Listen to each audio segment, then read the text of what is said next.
Indian ஆர்மியோட elite special force யூனிட்டான nine Para எஸ்எஃப்ஐ சேர்ந்த ஒரு மிக சிறந்த கமாண்டோ தான் கேப்டன் அருண் சிங் ஜஸ்ரோட்டியா.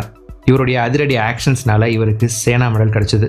இது மட்டும் இல்லாமல் இந்தியன் ஆர்மிக்கு அமைதி காலத்தில் வழங்கப்படுற உயரிய விருதான அசோக் சக்ராவையும் வாங்கியிருக்காரு இந்த லெஜெண்டரி சோல்ஜர். நிஜ வாழ்க்கையில் இப்படியெல்லாம் சோல்ஜர்ஸ் இருப்பாங்களான்னு எல்லாரையும் ஆச்சரியப்பட வச்ச நயன் பேரா எஸ்எஃபோட மிக சிறந்த சோல்ஜர்ஸில் ஒருத்தரான கேப்டன் அருண் சிங் ஜஸ்ரோட்டியா அவர்களை பற்றி இந்த வீடியோவில் பார்க்கலாம். கேப்டன் அருண் சிங் ஜஸ்ரோட்டியா பஞ்சாப் மாநிலம் பத்தான்கோட் மாவட்டத்தில் உள்ள சுஜன்பூரில் ஒரு இராணுவ குடும்பத்தில் பிறந்தார். கேப்டன் அருண் ஜஸ்ரோட்டியா அவர்களுடைய தாத்தா இந்தியன் ஆர்மியோட 2 டோக்ரா ரெஜிமெண்ட்டில் சர்வ் பண்ணி லெஃப்டினன்ட் கர்னல் ரேங்க்கில் ரிட்டையர் ஆனவர். கேப்டன் அருண் அவர்களுடைய அப்பா லெஃப்டினன்ட் கர்னல் பிரபாத் சிங் ஜஸ்ரோட்டியா, அவரோட அம்மா திருமதி சத்யா தேவி. ஒரு இராணுவ குடும்பத்தில் பிறந்து வளர்ந்ததுனாலையோ என்னமோ அவருடைய தாத்தா மாதிரியும் அப்பா மாதிரியும் ஆர்மியில் சேர்ந்து நாட்டுக்கு சேவை செய்யணும் அப்படின்னு ரொம்ப சின்ன வயசுலேயே முடிவு பண்ணிட்டாரு கேப்டன் அருண். இராணுவ குடும்பம் அப்படிங்கிறதுனால கேப்டன் அருண் அவர்களுடைய முடிவுக்கு அவருடைய குடும்பமும் உறுதுணையாக இருந்தாங்க. பத்தான்கோட்டில் இருக்கிற கேந்திரிய வித்யாலயாவில் அவருடைய ஸ்கூலிங்கை முடித்ததுக்கப்புறம் இந்தியன் ஆர்மியில் சேர்றதுக்காக NDA எக்ஸாம்ஸில் அப்பியர் ஆகி அந்த எக்ஸாம்ஸை ஈஸியாக கிளியர் பண்ணினார் அருண். NDA எக்ஸாம் இன்டர்வியூன்னு எல்லாத்தையும் கிளியர் பண்ணதுக்கப்புறம் 1985 NDAவோட 73rd கோர்ஸில் ஜாயின் பண்ணினார் அருண். NDAவில் அருண் அவர்களுக்கு எக்கோ ஸ்குவாட்ரன் கிடச்சிது. NDAவோட டஃப்பான கோர்ஸை கம்ப்ளீட் பண்ணதுக்கப்புறம் அடுத்த கட்ட ட்ரைனிங்காக இந்தியன் மிலிட்ரி அகாடமிக்கு போனார் அருண். IMAவோட கடுமையான ட்ரைனிங்கை கம்ப்ளீட் பண்ணதுக்கப்புறம் 17 டிசம்பர் 1989 அன்னைக்கு இந்தியன் ஆர்மியோட பீகார் ரெஜிமெண்ட்டோட 8 பீகார் பெட்டாலியனில் 2nd லெஃப்டினண்ட்டாக கமிஷன் ஆனார் அருண். ஆர்மியில் கமிஷன் ஆகும்போது அருண் அவர்களுக்கு வெறும் 21 வயசு தான். ஆர்மியில் கமிஷன் ஆனதுக்கப்புறம் டியூட்டியில் ஜாயின் பண்ணுறதுக்கு முன்னாடி அவருடைய அம்மாவை பார்க்குறதுக்காக ஊருக்கு போகிறாரு கேப்டன் அருண். ட்ரைனிங் அப்போ அவருக்கு கிடைச்ச ஸ்டைஃபண்டை கொஞ்சம் கொஞ்சமாக சேர்த்து வச்சுருந்தாரு கேப்டன் அருண். அந்த பணத்தை வச்சு அவருடைய அம்மாவுக்கு ஒரு நல்ல சாரீ வாங்கிட்டு போய் கிஃப்ட் பண்ணுறாரு. அந்த சாரியை உடனடியாக கட்டிக்கவும் சொல்கிறாரு. கேப்டன் அருண் அவர்களுடைய அம்மா, நீயும் யூனிஃபார்மை போட்டுட்டு வா, நம்ம ஒன்றா சேர்ந்து ஃபோட்டோ எடுத்துக்கலாம்னு சொல்கிறாங்க. கேப்டன் அருணும் அப்படியே செய்கிறாரு. டியூட்டிக்கு ரிப்போர்ட் பண்ணதுக்கப்புறம் கேப்டன் அருண் காஷ்மீரில் போஸ்ட் செய்யப்பட்டார். 1990களில் காஷ்மீரில் நிலைமை ரொம்பவே மோசமாக இருந்துச்சு. பயங்கரவாதிகளுடைய செயல்களால் காஷ்மீரில் சட்ட ஒழுங்கு பிரச்சனை ஏற்பட ஆரம்பிச்சிருந்துச்சு. இந்திய பாதுகாப்பு படைகள் அங்கே சட்ட ஒழுங்கை நிலைநாட்ட பல ஆப்ரேஷன்ஸை செஞ்சாங்க. இந்தியன் ஆர்மியில் புதுசாக சேர்ந்திருந்த கேப்டன் அருண் சிங் ஜஸ்ரோட்டியா அவர்களும் இதில் பல ஆப்ரேஷன்ஸில் பங்கெடுத்துக்கிட்டாரு. 8 மவுண்டன் டிவிஷன் மற்றும் 28 இன்ஃபேண்ட்ரி டிவிஷனின் கீழ் கேப்டன் அருண் காஷ்மீரில் நடந்த ஆப்ரேஷன் ரக்ஷக்கில் பங்கெடுத்துக்கிட்டாரு. ஆப்ரேஷன் ரக்ஷக்கின் கீழ் பல ஆப்ரேஷன்ஸில் கலந்துக்கிட்டு அவருடைய திறமையை தொடர்ந்து நிரூபிச்சுக்கிட்டே இருந்தார் கேப்டன் அருண். அப்படி கேப்டன் அருண் பங்கெடுத்துக்கிட்ட ஆப்ரேஷன்ஸில் ஒரு முக்கியமான ஆப்ரேஷன் தான் ஆப்ரேஷன் தில்கம். பாரமுலாவில் உள்ள தில்கம் அப்படிங்கிற இடத்துல பல பயங்கரவாதிகள் இருக்கிறதா இந்தியன் ஆர்மிக்கு ஒரு இன்ஃபர்மேஷன் கிடைக்குது. தில்கமில் இருக்கிற பயங்கரவாதிகளை தேடி கண்டுபிடிச்சு அழிக்கிற இந்த ஆப்ரேஷனில் பங்கெடுத்துக்கிட்ட கேப்டன் அருண் ஜஸ்ரோட்டியா அவருடைய வீரத்தினாலையும் திறமையினாலையும் இந்த ஆப்ரேஷனில் 5 ஹார்ட்கோர் பயங்கரவாதிகளை எலிமினேட் பண்ணார். கேப்டன் அருண் அவர்களுடைய வீரத்தை பாராட்டுற விதமாக அவருக்கு சேனா மெடல் வழங்கப்பட்டுச்சு. முழு திறமையோடையும் டெடிகேஷனோடையும் சர்வ் பண்ணின கேப்டன் அருண் ஜஸ்ரோட்டியா அவர்கள் 7 டிசம்பர் 1990 அன்னைக்கு லெஃப்டினன்ட் ரேங்க்குக்கு ப்ரமோட் ஆனார். இதுக்கப்புறம் 1992 இந்தியன் ஆர்மியோட ஸ்பெஷல் ஃபோர்ஸில் சேர முடிவு பண்ணின கேப்டன் அருண் நயன் பேரா எஸ்எஃபோடைய ப்ரொபேஷனுக்கு ஆப்ட் பண்ணார். கேப்டன் ஜஸ்ரோட்டியா அவர்களுடைய டெடிகேஷனுக்கும் விடாமுயற்சிக்கும் உதாரணமாக ஒரு சம்பவம் அவருடைய ப்ரொபேஷன் அப்போ நடந்துச்சு. நயன் பேரா எஸ்எஃப் ப்ரொபேஷனோட முக்கியமான எக்ஸசைஸில் ஒன்று 60 கிலோமீட்டர் ஸ்பீட் மார்ச். இந்த எக்ஸசைஸில் 40 கிலோ எடையை தூக்கிக்கிட்டு குறிப்பிட்ட நேரத்துக்குள்ளே 60 கிலோமீட்டர் தூரத்தை ஓடி கடக்கணும். பேரா எஸ்எஃப் ப்ரொபேஷனில் கலந்துக்கிட்ட கேப்டன் அருண் இந்த எக்ஸசைஸில் கலந்துக்கிட்டாரு. இந்த ஸ்பீட் மார்ச் ஆரம்பித்த 8வது கிலோமீட்டரில் கேப்டன் அருண் அவர்களுடைய 40 கிலோ பேக் பேக்கோடைய காது அருந்து போயிடுது. இதை பார்க்குற ப்ரொபேஷன் நடத்துகிற ஆஃபீஸர், இன்னொரு நாள் இந்த எக்ஸசைஸை நீ செஞ்சுக்கலாம், இப்போது கிவ் அப் பண்ணிடு அப்படின்னு கேப்டன் அருண் கிட்ட சொல்கிறாரு. ஆனால் கேப்டன் அருண் கிவ் அப் பண்ண ரெடியாக இல்லை. அருந்து போன 40 கிலோ எடையுள்ள பேக்கை ஒரு கையிலையும் அவருடைய ரைஃபிளை இன்னொரு கையிலையும் தூக்கிக்கிட்டு 60 கிலோமீட்டர் தூரத்தையும் குறிப்பிட்ட நேரத்தில் கம்ப்ளீட் பண்ணுறாரு. உலகத்தோட டஃபஸ்ட் மிலிட்ரி ப்ரொபேஷனில் ஒன்றான பேரா எஸ்எஃபோடைய ப்ரொபேஷனை கம்ப்ளீட் பண்ணினதுக்கு அப்புறம் நயன் பேரா எஸ்எஃப்ல இணைஞ்சார் கேப்டன் அருண். 17 டிசம்பர் 1993 அன்னைக்கு கேப்டன் ரேங்க்குக்கு ப்ரமோட் ஆனார் அருண். நயன் பேரா எஸ்எஃப் ஜம்மு அண்ட் காஷ்மீரில் பெர்மனன்ட் ப்ரெசன்ஸ் இருக்கிற ஒரு யூனிட். அதனால நயன் பேரா எஸ்எஃப்ல இணைஞ்ச கேப்டன் அருண் ஜஸ்ரோட்டியா அவர்கள் காஷ்மீரில் போஸ்ட் செய்யப்பட்டார். மிக சிறந்த கமாண்டோவாக இருந்த captain Arun mountaineering course, high altitude warfare course, deep C diving course உள்ளிட்ட பல கோர்சஸில் கலந்துக்கிட்டு அவருடைய திறமையை தொடர்ந்து வளர்த்துக்கிட்டே இருந்தார்.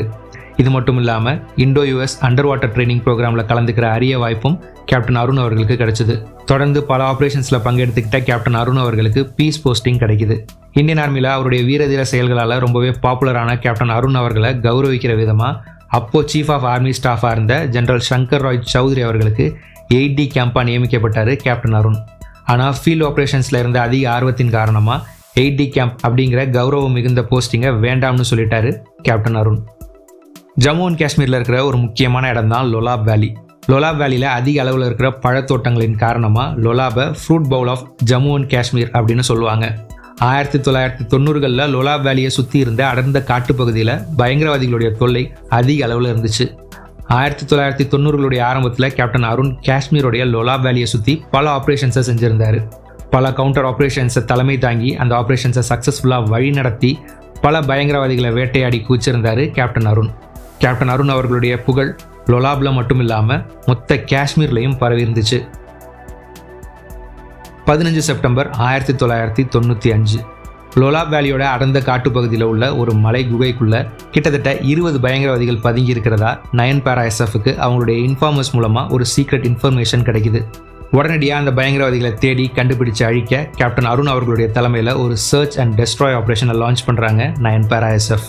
15 செப்டம்பர் 1995 அன்னைக்கு நைட்டு இந்த ஆப்ரேஷனை செய்கிறதுக்காக அவங்களுடைய இலக்கை நோக்கி கிளம்புறாங்க கேப்டன் அருணும் அவருடைய டீமும். பயங்கரவாதிகள் பதுங்கி இருக்கிற இடம் கடல் மட்டத்திலிருந்து சுமார் 3000 மீட்டர் உயரத்தில் இருந்துச்சு. அதனால நம்ம வீரர்கள் ரொம்ப கேர்ஃபுல்லாக முன்னேறி போனாங்க. அன்னைக்கு நைட்டு பயங்கரமான மழை பெஞ்சுது. அது நம்ம வீரர்களுடைய வேகத்தை இன்னமும் குறைச்சிது. என்ன ஆனாலும் இந்த ஆப்ரேஷனை முடிச்சே ஆகணும் அப்படிங்கிறதுல உறுதியாக இருந்தார் கேப்டன் அருண். அதனால எல்லா தடைகளையும் மீறி அவருடைய டீமை அவங்களுடைய இலக்கை நோக்கி வழி நடத்தி கொண்டு போனார். கிட்டத்தட்ட 10 மணி நேரம் மலை ஏறினதுக்கு அப்புறம் பயங்கரவாதிகள் பதுங்கி இருந்த குகைக்கு பக்கத்தில் வராங்க நம்ம வீரர்கள்.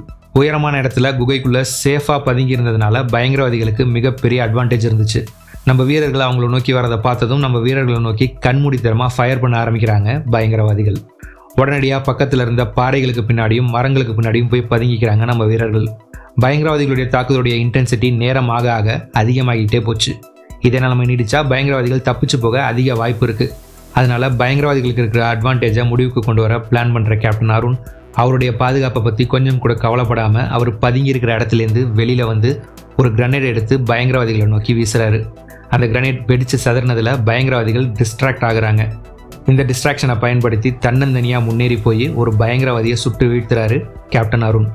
இதுக்கப்புறம் தொடர்ந்து முன்னேறி அந்த குகையோட என்ட்ரன்ஸுக்கு பக்கத்தில் போகிறாரு கேப்டன் அருண். குகையோட என்ட்ரன்ஸில் இருந்த ஒரு பயங்கரவாதிக்கும் கேப்டன் அருணுக்கும் இடையில் ஹேண்ட் டு ஹேண்ட் பேட்டில் நடக்குது. இந்த பேட்டிலில் அவருடைய கமாண்டோ நைஃபை வச்சு அந்த பயங்கரவாதியுடைய கதையை முடிக்கிறாரு கேப்டன் அருண். இதுக்கப்புறம் தொடர்ந்து குகை உள்ள முன்னேறி போகிறாரு கேப்டன் அருண். அப்போது ஒரு பயங்கரவாதி ஃபயர் பண்ணின புல்லட் கேப்டன் அருண் அவர்களுடைய ஷோல்டரில் பாயுது. கேப்டன் அருண் காயமடைஞ்சதை பார்க்குற நம்ம வீரர்கள் உடனடியாக அவரை திரும்ப வர சொல்கிறாங்க. ஆனால் கேப்டன் அருண் தனக்கு ஒன்றும் இல்லைன்னு சொல்லிட்டு தொடர்ந்து முன்னேறி போய் அவரை சுட்ட அந்த பயங்கரவாதியை சுட்டு வீழ்த்துறாரு. பயங்கரவாதிகளோட கடுமையான ஃபயரிங்க்கு நடுவில் அந்த குகைக்குள்ளேயே என்டர் ஆயிடுறாரு கேப்டன் அருண். அப்போ பயங்கரவாதிகள் ஃபயர் பண்ணின புல்லட்ஸ் கேப்டன் அருண் அவர்களுடைய செஸ்ட் உட்பட பல இடங்களில் பாயுது. படுகாயமடைஞ்ச கேப்டன் அருண் சுயநினைவை இழக்கிறதுக்கு முன்னாடி அவர்கிட்ட இருந்த கிரனேட்ஸை எடுத்து பயங்கரவாதிகளை நோக்கி தொடர்ந்து வீசுறாரு. இந்த கிரனேட்ஸ் மூலமாக இன்னும் 3 பயங்கரவாதிகளை எலிமினேட் பண்ணார் கேப்டன் அருண். மோசமாக காயமடைஞ்சிருந்த கேப்டன் அருண் அதுக்கு மேலே தொடர்ந்து சண்டை போட முடியாமல் மயங்கிடுறாரு. தனியாளாக பயங்கரவாதிகளுக்கு இவ்வளவு பெரிய அழிவை ஏற்படுத்தின கேப்டன் அருணை பார்த்து அவருடைய டீம்மேட்ஸ் இன்ஸ்பயர் ஆகி முழு ஆக்ரோஷத்தோடு தாக்கி அந்த குகையில் பதுங்கியிருந்த எல்லா பயங்கரவாதிகளையும் எலிமினேட் பண்ணி இந்த ஆப்ரேஷனை முடிவுக்கு கொண்டு வராங்க. படுகாயம் அடைஞ்சிருந்த அவங்களுடைய கமாண்டரான கேப்டன் அருண் அவர்களை ரெக்கவர் பண்ணி ஹாஸ்பிட்டலுக்கு அனுப்பி வைக்கிறாங்க. உடனடியாக காஷ்மீரில் இருந்து டெல்லியில் இருக்கிற மிலிட்ரி RR ஹாஸ்பிட்டலுக்கு கேப்டன் அருண் அனுப்பி வைக்கப்படுறாரு. இந்த ஆப்ரேஷன் முடிஞ்சு 11 நாள் கழிச்சு, அதாவது 26 செப்டம்பர் 1995 அன்னைக்கு மிலிட்ரி RR ஹாஸ்பிட்டலில் நாட்டுக்காக அவரோட உயிரை தியாகம் பண்ணுறாரு கேப்டன் அருண் சிங் ஜஸ்ரோட்டியா. அவருடைய வீரத்துக்காகவும் அவருடைய தலைமை பண்புகளுக்காகவும் நாட்டுக்காக அவர் செஞ்ச உச்சபட்ச தியாகத்துக்காகவும் கேப்டன் அருண் சிங் ஜஸ்ரோட்டியா அவர்களுக்கு அமைதி காலத்தில் இந்திய பாதுகாப்பு படைகளுக்கு வழங்கப்படுற உயரிய விருதான அசோக் சக்ரா வழங்கப்பட்டுச்சு. 1999 பஞ்சாப் அரசாங்கம் கேப்டன் அருண் சிங் ஜஸ்ரோட்டியா அவர்களுக்கு நிஷான் இ கால்சா விருதை வழங்கினாங்க. வீரத்துக்கும் தலைமை பண்புக்கும் எடுத்துக்காட்டாக வாழ்ந்த கேப்டன் அருண் சிங் ஜஸ்ரோட்டியா அவர்களை பற்றி இந்த வீடியோ மூலமாக தெரிஞ்சுக்கிட்டு இருப்பீங்கன்னு நம்புகிறேன். கேப்டன் அருண் அவர்களுடைய நண்பரும் இந்தியன் ஆர்மியோட ராம்போவுமான மேஜர் சுதீர் குமார் வாலியா அவர்களை பற்றி தெரிஞ்சுக்க என் கார்டில் இருக்கிற லிங்கை கிளிக் பண்ணி பாருங்கள். இந்த வீடியோவை இவ்வளோ நேரம் ஃபுல்லாக பார்த்ததுக்கு ரொம்ப நன்றி. இந்த வீடியோ உங்களுக்கு பிடிச்சிருந்தா இந்த வீடியோவை லைக் பண்ணுங்கள். வீடியோ பற்றின உங்களுடைய கருத்துக்களை கமெண்ட்ஸில் சொல்லுங்கள். இதே மாதிரி நிறைய வீடியோஸ் பார்க்க இந்த சேனலை சப்ஸ்கிரைப் பண்ணிக்கோங்க. இந்த சேனலை சப்போர்ட் பண்ணணும்னு நினச்சிங்கன்னா ஜாயின் பட்டனை ப்ரெஸ் பண்ணி சேனலில் மெம்பராக சேர்ந்து சப்போர்ட் பண்ணுங்கள். இந்த வீடியோவை இதோட முடிச்சுக்கிறேன். அடுத்த வீடியோவில் உங்களை பார்க்குறேன். தேங்க்யூ. பாய்.